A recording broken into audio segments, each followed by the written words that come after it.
ദേവീ ശരണം അമ്മേ, നീയമ്മേ കനിയേണമിങ്ങിവനിലെന്ന് ഓതാൻ നിരൂപിച്ചഹോ. നീയമ്മേ കനിയെന്നു ചൊല്ലിടുവതിൻ മുമ്പേ ദയാവായ്പിനാൽ നീ നൽകുന്നിഹ നിൻ പദം നിഖിലമേ. നീയെന്നി മണ്ണിൽ ശിവേ നിൽപ്പാനുള്ള മരുന്നു ഞാൻ കരുതിയില്ലമ്മേ. പരമേ ഭയം. ദേവീ ശരണം അമ്മേ. സുപ്രഭാതം, ശുഭദിനം. എല്ലാ ധന്യാത്മാക്കൾക്കും പുലർകാലവന്ദനം. ശ്രീമദ് ദേവി ഭാഗവത നിത്യപാരായണ പരമ്പരയുടെ ഇന്നത്തെ യജ്ഞവേദിയിലേക്ക് സുസ്വാഗതം. ഷഷ്ഠസ്കന്ധം 12ാമത്തെ അധ്യായമാണ് അവലോകനം ചെയ്തുകൊണ്ടുവരുന്നത്. വ്രതങ്ങള്, തപസ്, തീർത്ഥാടനങ്ങള്, ക്ഷേത്രാടനങ്ങള്, ഇതിൽ നിന്നുമെല്ലാം നമുക്ക് ഉദ്ദേശിച്ച ഫലം, പുണ്യം നേടണമെന്നുണ്ടെങ്കിൽ ദ്രവ്യശുദ്ധിയും ക്രിയാശുദ്ധിയും മനഃശുദ്ധി എന്നിവയൊക്കെ ഉണ്ടാവണം. ഇതിൽ മനഃശുദ്ധി എന്നുള്ളത് പ്രത്യേകിച്ച് ഈ കലിയുഗത്തിൽ ജനങ്ങൾക്ക് വളരെ കുറഞ്ഞു പോകുന്നത് കൊണ്ട് ഈ തീർത്ഥാടനങ്ങളിലൂടെയോ ക്ഷേത്രാടനങ്ങളിലൂടെയോ വ്രതാനുഷ്ഠാനങ്ങളിലൂടെയോ നേടേണ്ടതായിട്ടുള്ള ഫലം പൂർണ്ണത ലഭിക്കുന്നില്ല. ചിലർക്ക് ഭാഗികമായിട്ട് ലഭിക്കുന്നു, ചിലർക്ക് തീരെ ലഭിക്കുന്നില്ല, മറ്റു ചിലർക്ക് അതൊക്കെ തന്നെ വിപരീതമായിട്ടുള്ള ഫലങ്ങളും തരുന്നുണ്ട്. കാരണം ആ മനഃശുദ്ധി എന്നുള്ളതില്ലാതെ കണ്ട് ഇത്തരത്തിലുള്ള കർമ്മങ്ങൾ ചെയ്യുന്നത് കൊണ്ട് യാതൊരു പ്രയോജനവും കിട്ടുന്നില്ല എന്നാണ് വേദവ്യാസൻ ഇവിടെ ജനമേജയനോട് ദേവീഭാഗവതത്തിലൂടെ അല്ലെങ്കിൽ നമ്മളോട് പറയുന്നത്.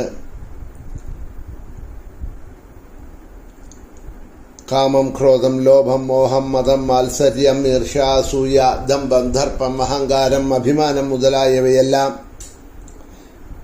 തപസ്, തീർത്ഥാടനം, വ്രതങ്ങള്, ക്ഷേത്രാടനങ്ങള് എന്നിവയ്ക്കെല്ലാം സർവ്വവിഘ്നങ്ങളും ഉണ്ടാക്കുന്നതാണ്. കൂടാതെ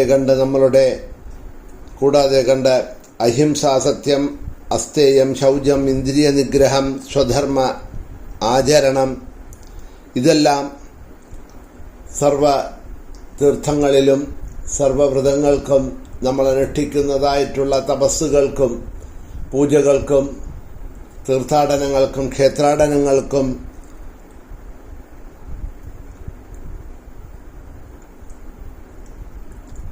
പുണ്യമായിട്ട് ആ പുണ്യഫലങ്ങളെ തരുന്നതാണ്.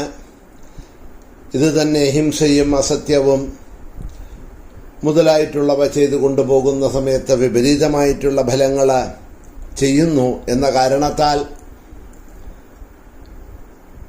ആ മനഃശുദ്ധി നമുക്കില്ല എന്നുണ്ടെങ്കിൽ ഇത്തരം കാര്യങ്ങളിൽ കൂടി നമ്മൾ നേടാൻ ആഗ്രഹിക്കുന്നതായിട്ടുള്ള പുണ്യഫലങ്ങൾ നമുക്ക് കിട്ടുന്നില്ല.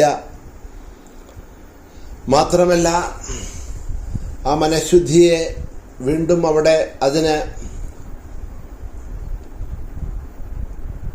പ്രാധാന്യം കൊടുത്തുകൊണ്ട് പറയുകയാണ്, ആ മനഃശുദ്ധിയില്ലാതെ ബാക്കിയുള്ള ശുദ്ധികളുണ്ടായിട്ട് കാര്യങ്ങളൊന്നുമില്ല. കാരണം നമ്മൾ ഗംഗാ മുതലായിട്ടുള്ള പുണ്യതീർത്ഥങ്ങളിൽ കുളിച്ചു വരുന്ന സമയത്ത് നമുക്ക് ആ മുങ്ങുന്ന സമയത്ത് നമ്മളുടെ പാപങ്ങളെല്ലാം ബ്രഹ്മാവ് ഗംഗയ്ക്ക് അനുഗ്രഹിച്ചു കൊടുത്തതായിട്ടുള്ള വരപ്രകാരം ആ പാപങ്ങളെല്ലാം കഴുകിപ്പോകുന്നു, പാപങ്ങളെല്ലാം നശിക്കുന്നു എന്നുണ്ടെങ്കിലും ആ പാപചിന്തകൾ ഈ മനസ്സിലാണ് വളരുന്നത് എന്നുള്ളത് കാരണം കൊണ്ടും ആ മനസ്സ് വീണ്ടും പാപചിന്തകളെ ചെയ്യാൻ നമ്മളെ പ്രേരിപ്പിക്കുന്നു എന്നുള്ളത് കാരണം കൊണ്ടും ഗംഗാസ് മുതലായിട്ടുള്ള നദികളിലുള്ള സ്നാനങ്ങളോ തീർത്ഥാടനങ്ങളോ ക്ഷേത്രാടനങ്ങളോ വ്രതനിയമ അനുഷ്ഠാനങ്ങളോ ഒന്നും തന്നെ നമുക്ക് മനഃശുദ്ധി ഉണ്ടാകാത്തിടത്തോളം കാലം യാതൊരു ഉപകാരവും ചെയ്യുന്നില്ല എന്ന് പറയണം.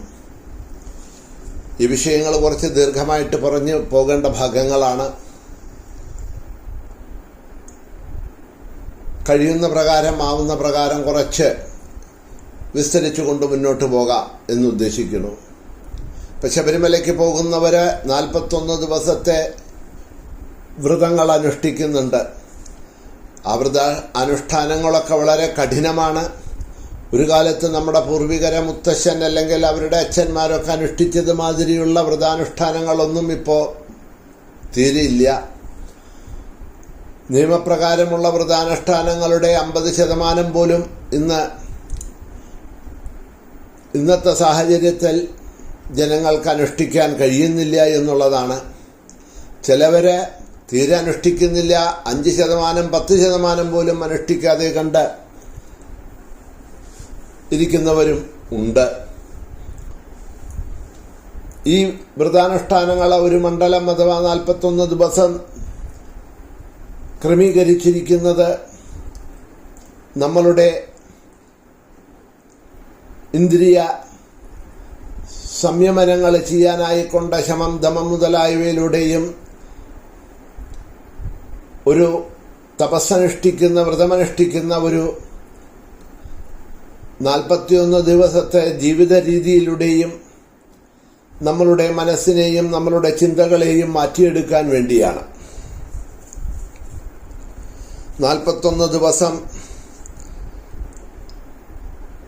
യഥാനുഷ്ഠാനമുള്ള ആ വ്രതം നമ്മൾ അനുഷ്ഠിച്ചു എന്ന് പറഞ്ഞാൽ, ഗുരുനാഥന്മാർ പണ്ട് പറഞ്ഞതനുസരിച്ച്, അവരനുഷ്ഠിച്ചതനുസരിച്ചിട്ടുള്ള വ്രതങ്ങൾ നമ്മൾ അനുഷ്ഠിച്ചു എന്ന് പറയുന്ന സമയത്ത് നമുക്ക് മനസ്സിലാക്കാൻ കഴിയും അതിനു മുമ്പുണ്ടായിരുന്ന നമ്മളുടെ ജീവിത രീതിയിൽ നിന്നും എത്ര വ്യത്യസ്തമായിട്ടുള്ള ഒരു ജീവിത രീതിയാണ് നമ്മൾ ഇപ്പോൾ നയിക്കുന്നത്. അന്നുണ്ടാകാത്തതായിട്ടുള്ള സുഖവും സന്തോഷവും മനഃശാന്തിയും എത്രയാണ് നമുക്കിന്ന് ലഭിക്കുന്നത് എന്നുള്ളത് 41 ദിവസത്തിലൂടെ തിരിച്ചറിയും. അത് തിരിച്ചറിഞ്ഞു കഴിഞ്ഞാൽ, ശബരിമലയിൽ നിന്നും വന്നു കഴിഞ്ഞാൽ മാലയൂരി വസ്ത്രം മാറി ദീക്ഷയെടുത്ത് വീണ്ടും പഴയ ജീവിതത്തിലേക്ക് പോകാനല്ല, ആ വ്രതാനുഷ്ഠാനങ്ങളിൽ ഇരിക്കുന്ന സമയത്ത് നമുക്ക് കിട്ടിയ സന്തോഷവും മനസ്സമാധാനവും ശാന്തിയും സുഖവും അതല്ലാത്ത സമയത്തുണ്ടായിരുന്നില്ല എന്നുള്ള ആ തിരിച്ചറിവുണ്ടായി. അത്തരത്തിലുള്ള ഒരു ജീവിതമാണ് നമുക്ക് സന്തോഷവും സുഖവും തരുന്നത്, ശാന്തിയും സമാധാനവും തരുന്നത് എന്ന് മനസ്സിലാക്കി അതിനെ വരും ദിവസങ്ങളിൽ തുടർന്നു കൊണ്ടുപോകുന്ന സമയത്ത് നമ്മളുടെ ജീവിതം ധന്യമാക്കാം, പുണ്യമാക്കാം. ഇങ്ങനെ ആരാണോ ഒരു ജീവിതത്തെ 18 വർഷത്തോളം ഇതിനെ കടപിടിച്ചുകൊണ്ട് അനുഷ്ഠാനങ്ങളെ വിടാതെ കണ്ട് മേൽപ്പറഞ്ഞതുമാതിരിയുള്ള യമ നിയമങ്ങളെ അനുഷ്ഠിച്ചുകൊണ്ട്, ശമതമാദികളെ അനുഷ്ഠിച്ചുകൊണ്ട്, കാമ ലോഭാദികളെ ത്യജിച്ചുകൊണ്ട്, അഹിംസ, സത്യം, ആസ്തേയം, ശൗചം മുതലായവയെ സ്വീകരിച്ചുകൊണ്ട് വർഷം തോറും അയ്യപ്പസ്വാമിയെ, ധർമ്മശാസ്താവിനെ ദർശനം ചെയ്തു വരുന്നത് അവര് സ്വയം ഭഗവാനായിത്തീരുന്നു. ആ തത്വമസി എന്ന വാക്യത്തിന്, ഉപനിഷത്ത് വാക്യത്തിന്റെ പൊരുൾ അറിഞ്ഞ് ഗുരുനാഥനും ഗുരുവും ഭഗവാനും ഒന്നു തന്നെ എന്നുള്ള ആ തലത്തിലേക്ക് എത്തിച്ചേരുന്നു. അതിനുവേണ്ടിയാണ് അത്തരം വ്രതങ്ങളും അനുഷ്ഠാനങ്ങളും പറഞ്ഞു വച്ചിരിക്കുന്നത് എങ്കിൽ ഇന്ന് നാം അതൊന്നുമല്ല ചെയ്യുന്നത്. ഒരു വിധത്തിൽ എങ്ങനെയോ 41 ദിവസത്തെ വ്രതം ഉന്തിയും തള്ളിയും അനുഷ്ഠിച്ചു കൊണ്ടുവന്ന്, അതും നമ്മളുടെ സൗകര്യങ്ങളനുസരിച്ച്, നിയമമനുസരിച്ചല്ല, നമ്മളുടെ സൗകര്യങ്ങളൊക്കെ അനുസരിച്ച് കുറച്ചൊക്കെ അനുഷ്ഠിച്ചും കുറെ അനുഷ്ഠിക്കാതെയും ഒക്കെ തള്ളി വന്ന് ആ 41 ദിവസം കഴിഞ്ഞാൽ, വന്ന് ആ മുദ്രധാരണം കഴിഞ്ഞ്, മുദ്രധാരണം മുതൽ ആ മുദ്ര അഴിച്ചു വയ്ക്കുന്നവരെയുള്ള 41 ദിവസം കഴിഞ്ഞാൽ പിന്നെ യാതൊരു അനുഷ്ഠാനങ്ങളും ഇല്ല. അത്തരത്തിലുള്ള അനുഷ്ഠാനങ്ങളെ കൊണ്ട് കാര്യമായിട്ട് പ്രയോജനമൊന്നുമില്ല. കാരണം ഈ വ്രതം അനുഷ്ഠിക്കുന്നത് നമ്മൾ അയ്യപ്പസ്വാമിക്ക് വേണ്ടിയല്ല, എന്നുള്ളത് ആദ്യം മനസ്സിലാക്കണം. ഇന്ന് പലരും തെറ്റിദ്ധരിച്ചിരിക്കുന്നത് ഭഗവാന് വേണ്ടിയാണ്, അയ്യപ്പസ്വാമിക്ക് വേണ്ടിയാണ് ഞാൻ വ്രതം അനുഷ്ഠിക്കുന്നത് എന്നുള്ളത്. അയ്യപ്പസ്വാമിയുടെ ചൈതന്യം ഇരിക്കുന്നത് നമ്മളുടെ വ്രതാനുഷ്ഠാനത്തിലല്ല. നമ്മൾ വ്രതം അനുഷ്ഠിച്ചാലും ഇല്ലെങ്കിലും എത്തരത്തിൽ അനുഷ്ഠിച്ചാലും ഭഗവാന്റെ ചൈതന്യത്തിന് യാതൊരു മാറ്റവും വരുന്നില്ല. ഈ വ്രതാനുഷ്ഠാനങ്ങളൊക്കെ നമ്മളിൽ മാറ്റം വരുത്താനാണ് പണ്ടുള്ളവര് നിശ്ചയിച്ച് തീരുമാനിച്ച് വെച്ചിരിക്കുന്നത്. അവനവന് സുഖവും ശാന്തിയും സമാധാനവും നൽകാനാണ് അത്തരത്തിലുള്ള വ്രതാനുഷ്ഠാനങ്ങളെ അവര് ശാസ്ത്രങ്ങളിൽ എഴുതി വച്ചിരിക്കുന്നത് എന്നതിനെയാണ് ആദ്യം മനസ്സിലാക്കേണ്ടത്. അത് കാരണം കൊണ്ട് വ്രതം അനുഷ്ഠിച്ചില്ലയോ, തെറ്റിച്ചോ, ഇതൊന്നും അയ്യപ്പസ്വാമിയെ ബാധിക്കുന്നതല്ല. ഇതൊക്കെ അവനവന്റെ ജീവിതത്തിനെ അവനവനെ ബാധിക്കുന്നതാണ് എന്നുള്ള ആ തത്വത്തെയാണ് ആദ്യം മനസ്സിലാക്കേണ്ടത്. അവനവന് മാറണം, അവനവന് സുഖവും ശാന്തിയും നൽകാനാണ് ഇത് എന്ന് മനസ്സിലാക്കിക്കൊണ്ട് അതിനെ ആരാണോ ചിട്ടയോടുകൂടിയിട്ട് 18 വർഷങ്ങൾ അനുഷ്ഠിച്ചുകൊണ്ട് സ്വാമി ദർശനം നടത്തുന്നത് അവരെ ഗുരു ആയിത്തീരുന്നു എന്ന് പറഞ്ഞാൽ ആ ദൈവത്തിന് തുല്യരായിത്തീരുന്നു